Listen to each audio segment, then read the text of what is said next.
Hello, and welcome to the Dark Ages podcast. This is episode 55, The Kingdoms of Francia.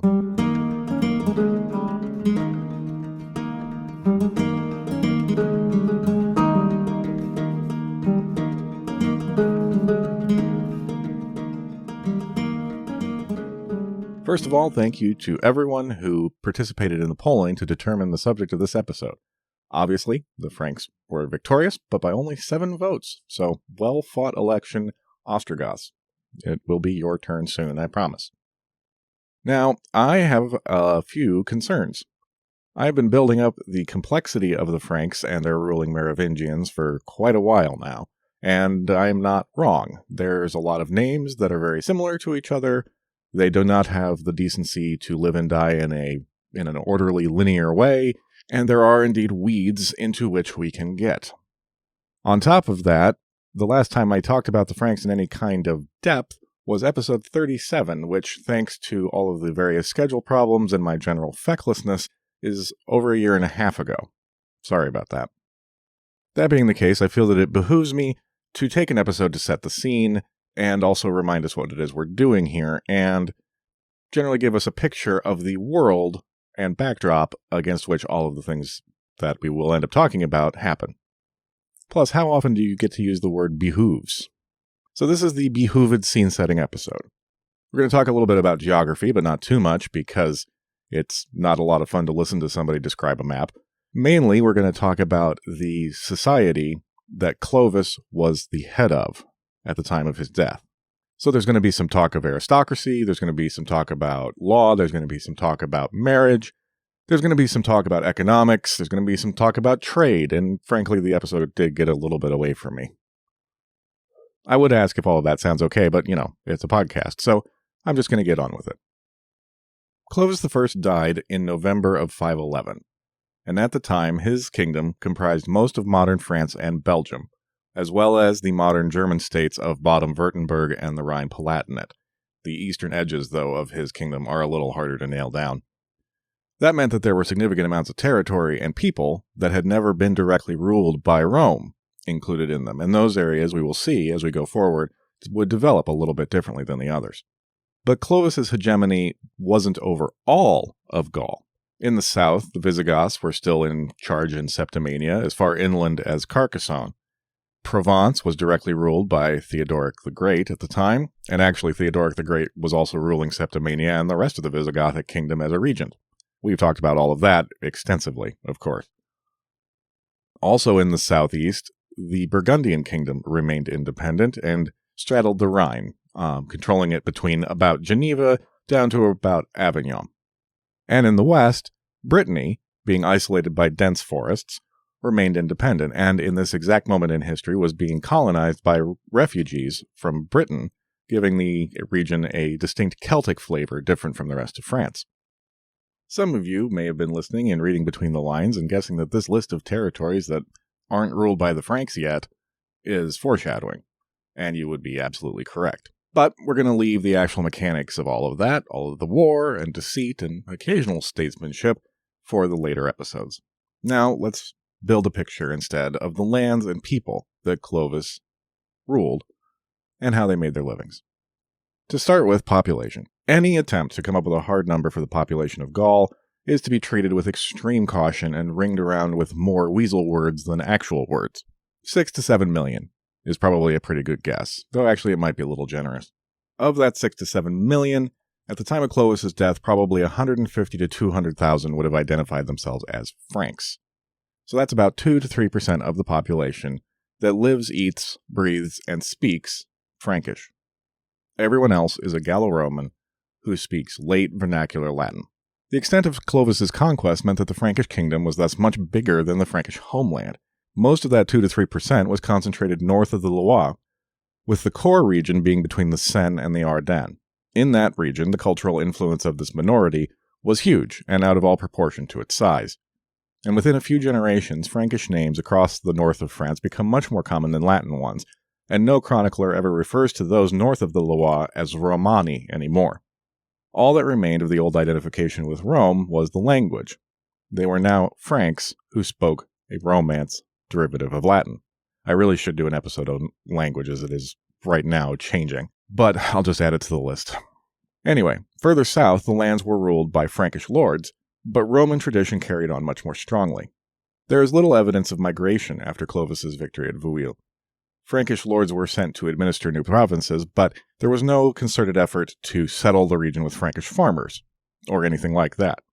Thus, the people south of the Loire continued to be referred to as Romani, and the language and customs of the south carried on with much less Frankish influence, and so the cultural divide between north and south in France begins to open up. But that's all big picture, high-level stuff. Let's take a look at the society that Clovis and his sons ruled over more closely. We'll focus on the north, where the Frankish way of doing things has come to predominate, and to do that as a starting place, let me take you to a place called Lavois in the Meuse Valley. Lavois is about halfway between Paris and Metz, and today boasts a population of 145, and you could probably call it sleepy without anyone arguing with you. It has a coat of arms like most communes in France, and this one has an odd feature. On the right stands what looks like a straight-sided pitcher, something that might contain sweet tea or lemonade. On the left, much less unusually, is a sword. Both are references to an archaeological find made here in the early 1900s, though it wasn't fully analyzed and published until the 1970s. The village had been the site of a Gallo-Roman villa, but that's not the interesting part. The interesting part is the cemetery that was established there. It contains 362 graves, arranged in rows, and the graves oriented north to south. Of those 362, 192 can be dated from between 500 and 675. And at the center was the oldest, deepest, and largest tomb, containing a man who was probably the local chief and his treasure. Compared to the glorious finds of like the Tomb of Kildaric or Sutton Hoo, the Lavois treasure in Tomb 319 is a little less impressive. But those are royal burials. Here we have the burial of a local chieftain, a strongman, probably connected in some way to the Frankish royal house, but whose horizons were quite a bit narrower. Compared to his neighbors and servants, his possessions were of amazing beauty and value. A sword, almost a meter long and decorated in gold, silver, and garnet. A belt buckle and purse with a clasp, likewise ornamented with gold cloisonné and garnet. Javelin heads, a shield, at his feet a glass bowl of very fine workmanship, and that pitcher, covered in bronze and decorated with scenes from the life of Christ. The pitcher was used in the Mass, probably to hold the wine for the Eucharist, and most likely had been pillaged from the church for which it was originally made. Similar objects can be found widely across northern France and into Germany on both sides of the old Roman frontier. The man to whom these belonged was a man of wealth and a man of war, and also a man with a place in a wide cultural zone. The tombs nearest the chieftains are also large, 3 of them occupied by women, with equally fine jewels, vessels, and, in the case of the women specifically, distaff weights. Spreading out to the north, east, and west of these grander tombs, the graves of the rest of the community yield similar items, but much less grand, ornament being completely absent from many of them. This community will be our framework as we try and understand Frankish society. The basic unit of that society was the household, though that term has a much broader connotation than we might usually use it today. Beyond just parents and children, the household included everyone who was dependent on the householder, and so included domestic servants, slaves, relatives who might be taken in for educational or charitable reasons. The father was the head of the household, in a way that meshed very easily with Roman patriarchal norms. The father had authority over all of them, but also responsibility to see to their well-being. There is no doubt that all of the people of the household belonged to the master in a way that would make us uncomfortable now, some having more rights than others. But it's important not to be too presentist about that idea. Belonging is not necessarily a negative thing. Everyone belonged to someone. Life was precarious, and someone who didn't belong to a community of some kind would not survive very long. It's likely that all 3 of the women buried nearest to the chief were his wives, and entirely possible that they were his wives all at the same time. Even after Clovis's conversion to Christianity, the Franks practiced polygamy, much to the church's distress. A man could have as many wives as he could afford to support, which realistically pretty much limited the practice to the upper rungs of society. Marriage, as in many societies, incorporated an element of economics. Every member of a community had value to that community, and women were valued especially highly, mainly for their childbearing potential.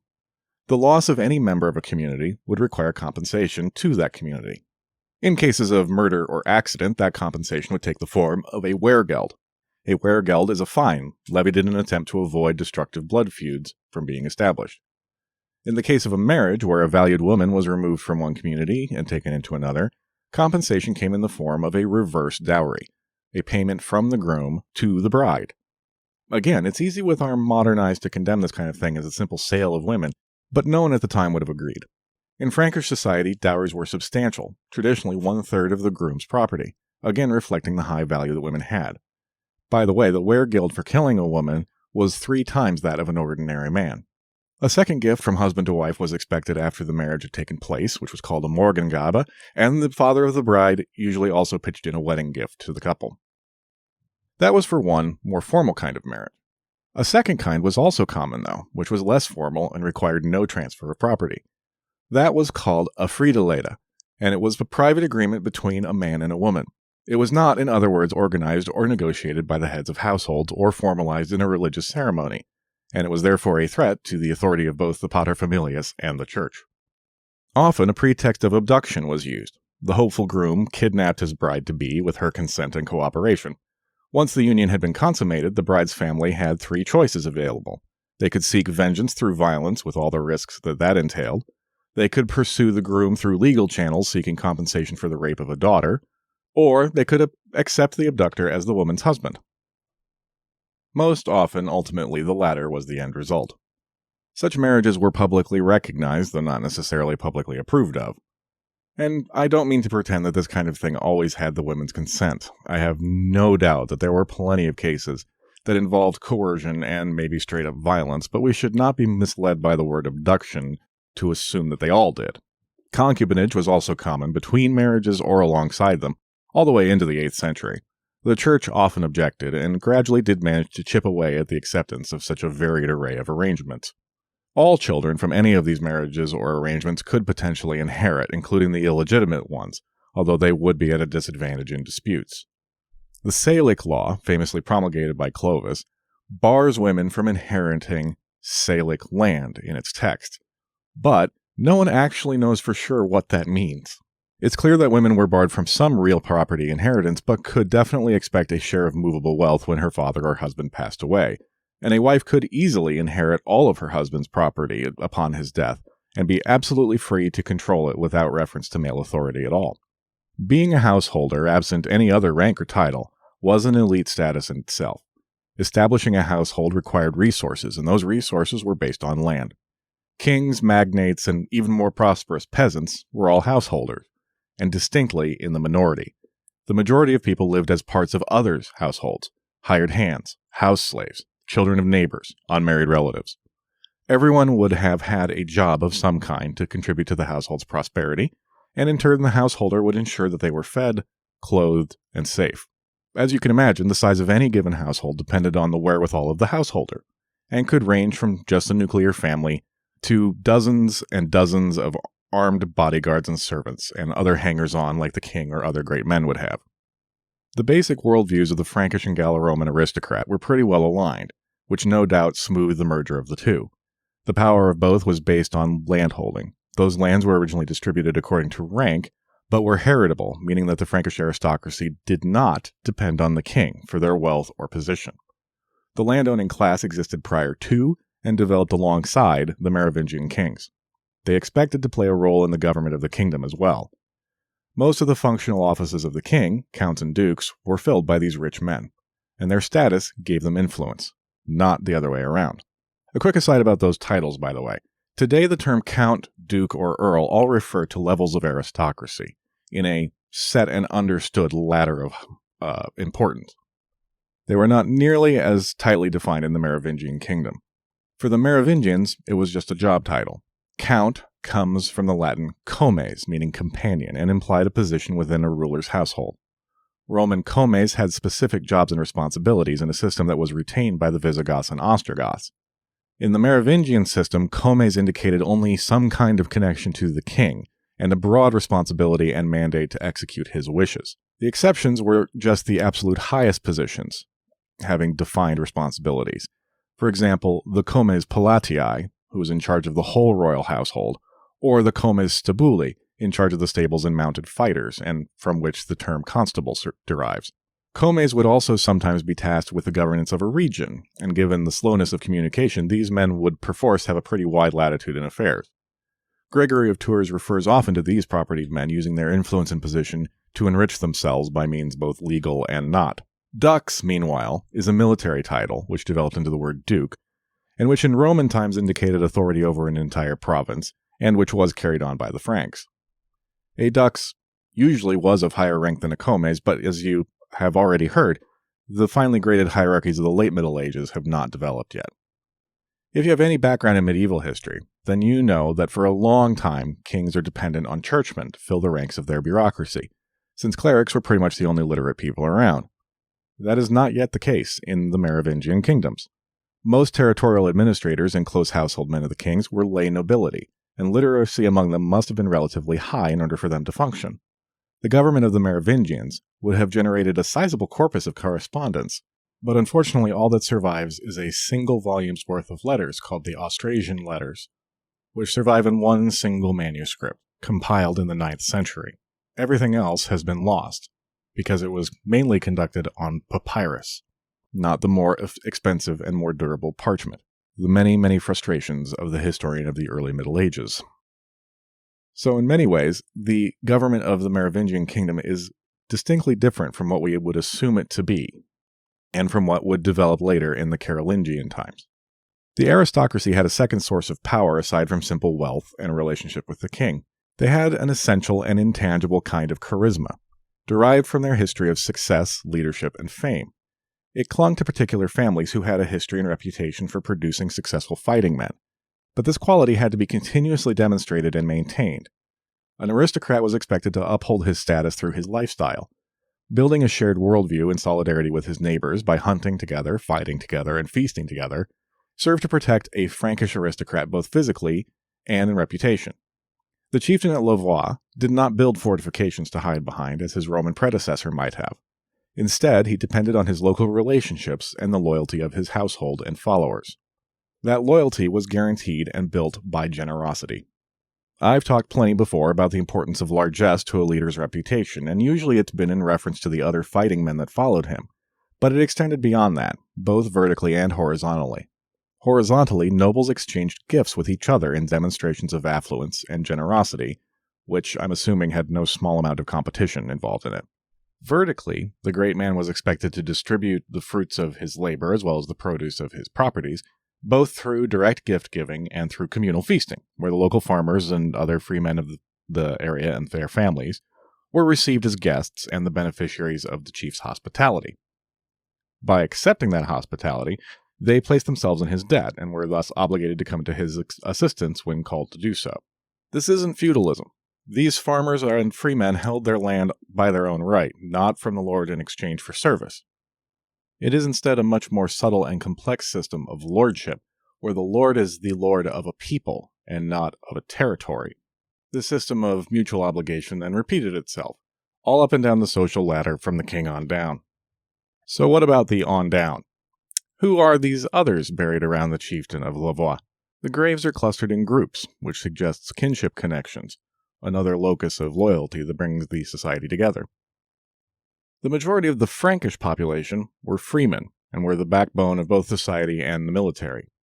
Exactly what we mean when we say free man, though, is a little bit difficult to tease out. Freedom is relative, always, and deeply contextual, and it certainly does not mean that such people were not dependent on a lord.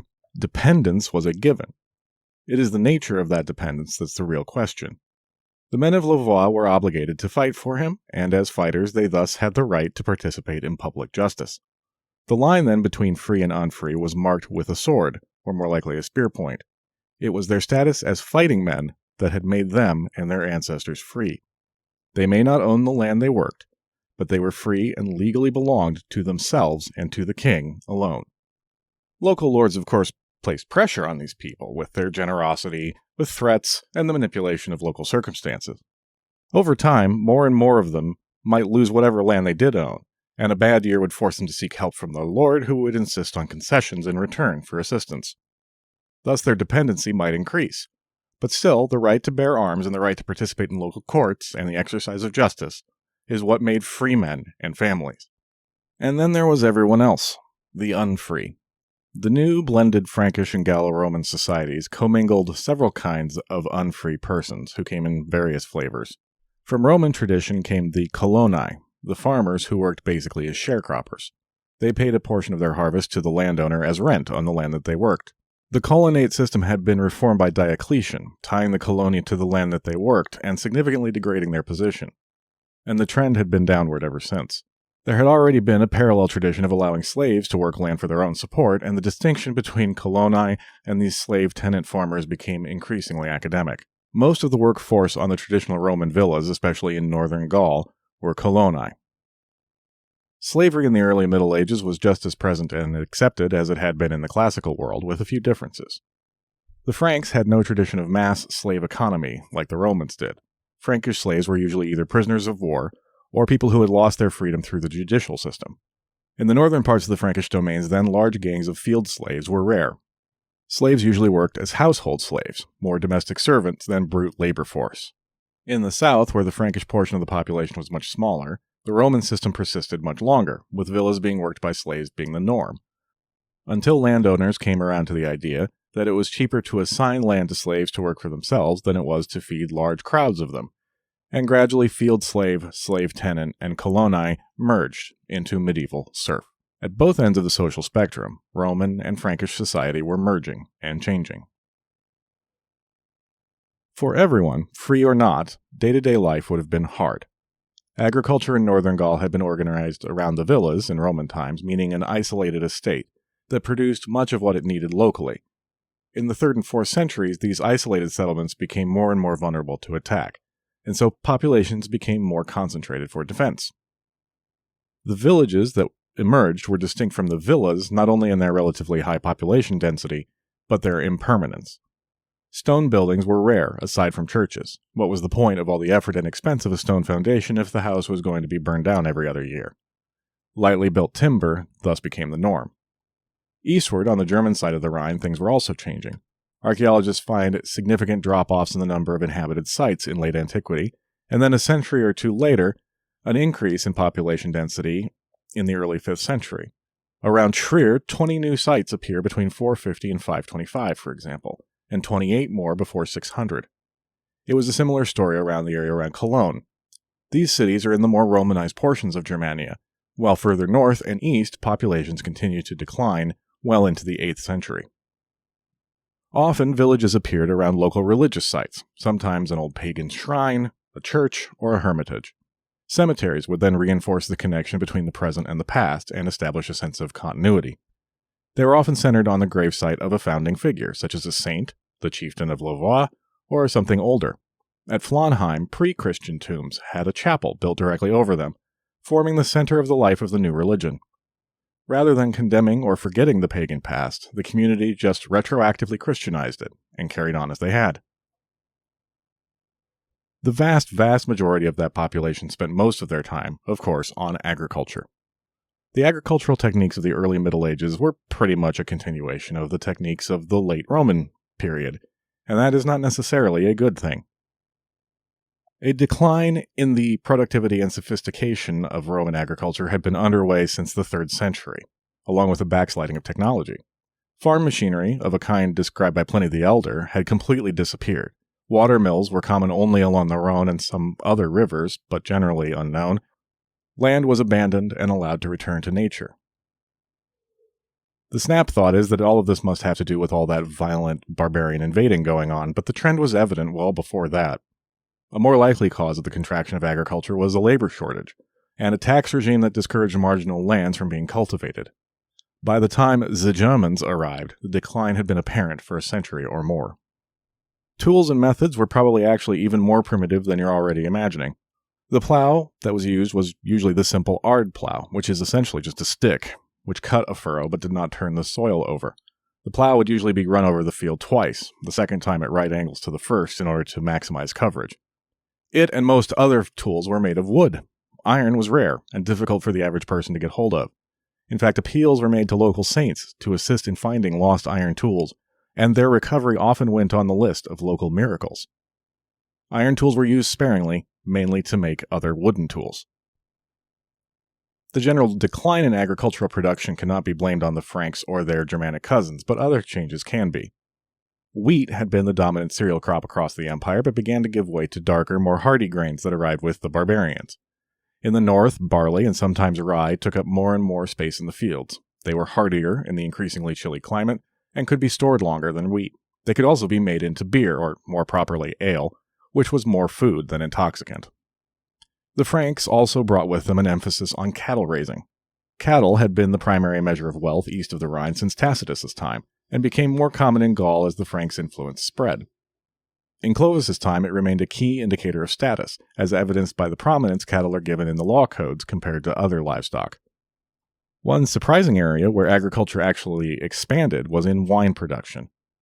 Viniculture and Romanitas, of course, went together like butter and toast, but the period after 450 saw the expansion of vineyards into more northerly areas. Key to this was possibly the church, partially. Wine was essential to the mass, but it was also a drink of the elite. Every acre given to the vineyard now was an acre not being used to grow subsistence crops, which suggests that the aristocracy was making more decisions about land use in their properties. This whole system was very inflexible. There were few options for increasing the productivity of a field, and most villages managed just barely enough to keep themselves fed, with a small surplus in good years. Bad years could, and did, often result in famine, sometimes catastrophically. For 98% of the population, the potential for disaster waited just outside the doorway, with its friends' desperation and death close at hand. If you would like some kind of idea of what one of these villages looks like, by the way, then in the show notes and on the website I've linked to some images from the Musée des Tombes Barbares in Marle, in France, where they have built a reproduction of such a village. I know that those links don't work on Spotify, but again, website is your thing. And I will also make sure to put up some of them on Instagram. I've mentioned the decline of Roman urban life about 1 million times now. And it is true that cities shrank significantly, but they didn't disappear. They were still the homes of bishops, and to a lesser extent to the regional comes of the Frankish government. Bishops and the ecclesiastical courts that surrounded them maintained social functions like poor relief, as well as organizing civic functions like the upkeep of walls, aqueducts, and so on. These had once been the purview of the secular elites, but as I have also mentioned 1 million times, the rich had increasingly removed themselves from engagement in those kind of projects. The comes, a representative of the king, also had a hand in city life, being more urban overall than the nobility would become in later centuries. Both noble and churchmen collected the proceeds from the properties, concentrated them in the cities and towns, and spent them. To service this elite trade, a far-flung mercantile network still existed. Its volume was reduced from imperial times, and merchants could no longer inveigle their way onto official army transports as had once been the norm. But waterways were still open, the roads largely passable, and long-distance trade still robust. Of all the dark subjects of the Dark Ages, the most inky black to our historical eyes is surely the question of economics. Understanding the flow of goods and resources and the mechanics of how trade was conducted is deeply problematic for historians. I don't mean that in an internet debate kind of way, I mean it's just really hard. As a result, everything I'm about to say has been and will continue to be the subject of intense, table-thumping debate among historians. I'm just saying, you've been warned. Don't bring it up at the tailgate unless you are prepared to throw hands. Anyway, most agricultural produce was consumed locally. Any surpluses would then be distributed by sale, by gift, or by theft. Gift and theft seem to have accounted for more local trade than monetary sale. We've already talked about generosity and the role it had in cementing relationships. Friendships between households were created and maintained through gift and counter-gift, creating a web of mutual obligation that connected communities to one another. Bishops organized and maintained charitable distribution of excess food to the poor in their areas, thereby creating their own networks of dependence. Enemies, meanwhile, evened out local inequality through raid and plunder, and kings took their share in the form of tribute, which they then in turn distributed to their own households. The vast majority of the economy of Merovingian France thus operated with hardly any hard currency being exchanged at all. Coinage, though, did continue to be minted and circulate, including gold coins, though the use of gold in Europe began to taper off. There are historical references to merchants, customs, and tariffs, and an import-export trade as well, so the international market was not completely moribund. Indeed, the increasing prominence of the Merovingian monarchy and aristocracy may have driven an expansion of trade into the north. This trade was mainly carried out by Syrian, Greek, and Jewish merchants, who traversed all of Francia, sometimes by camel caravan. Yeah, camel caravan. How's that for an image? These merchants carried mainly luxury goods for elite markets, fine textiles like silk from the Far East, garnets and other gemstones from India and Sri Lanka, and amber from the Baltic. These are the goods that gleam up at us from the mud of archaeological sites and remind us that while much had changed since Roman times, there were still skilled artisans capable of producing extraordinary work for those who could afford it. A third level of trade existed between these two, which was facilitated by towns and cities. Just about everything that was needed by a village was produced locally, but for some essential commodities that simply wasn't possible, so a more localized trade existed. Salt, for example, was produced by evaporation from shallow pans near the sea and then shipped inland. Dried fish, likewise, wine, oil, all part of this short hop kind of trading. More specialized industrial production still existed in various places, and their products were traded regionally as well. Glass from the Ardennes has been found in Sweden, pottery from the Mediterranean, in patterns that would have been recognized by Stilicho and Alaric, continued to circulate around Europe into the 8th century. The weapons produced in Merovingian Francia were highly valued, especially in northern Europe, and were traded deep into Britain, Frisia, and Scandinavia. Indeed, many of the sword patterns so beloved of Viking enthusiasts are of Frankish origin, as are many of the swords themselves. There is a story related by Gregory of Tours that demonstrates how these parallel economies could coexist and interact. The new bishop of Verdun found the city to be impoverished, and wrote to the king, whose name was Theudebert. We'll get to him, don't worry about it. And he asked for a loan. The king sent 7,000 gold pieces, which the bishop then distributed through his networks among the city's merchants, and thus reinvigorated the city's commercial life. Gregory doesn't give any details about how exactly he did that, but it's not really the point.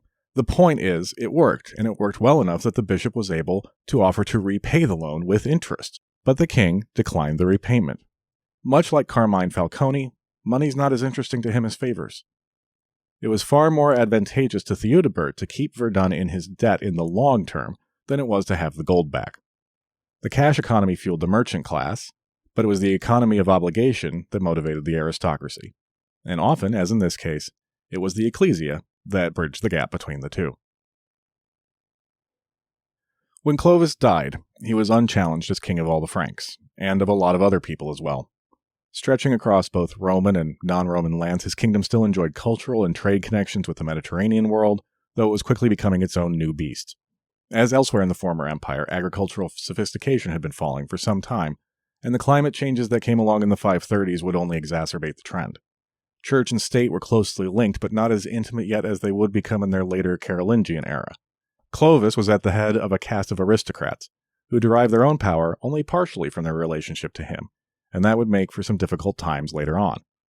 Overall, the hierarchy of society really was pretty flat, with the massive majority of people living and working perilously close to the edge of starvation and disaster at all times, and a minute minority controlling almost all of the wealth.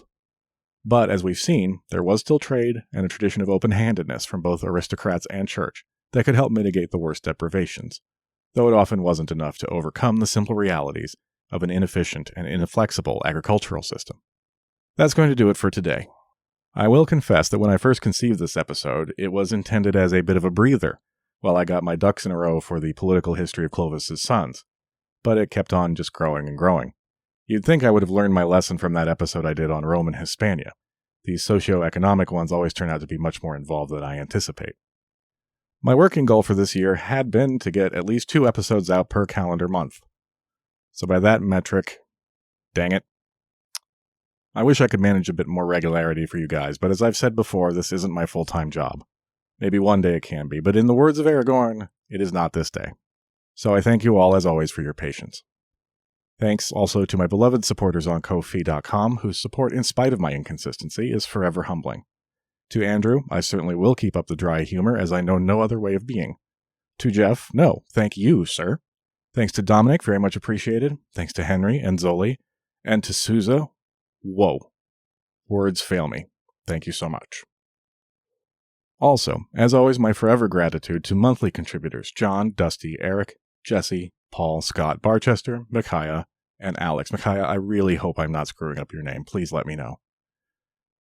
If you want to support the show, but spending money just isn't in the cards, totally get it, no problem. Instead, tell your nerdier friends about it. A growing audience is a happy audience. And also thank you for your ratings and reviews. They also help. And that should do it for today's business as well. Until next time, all, take care.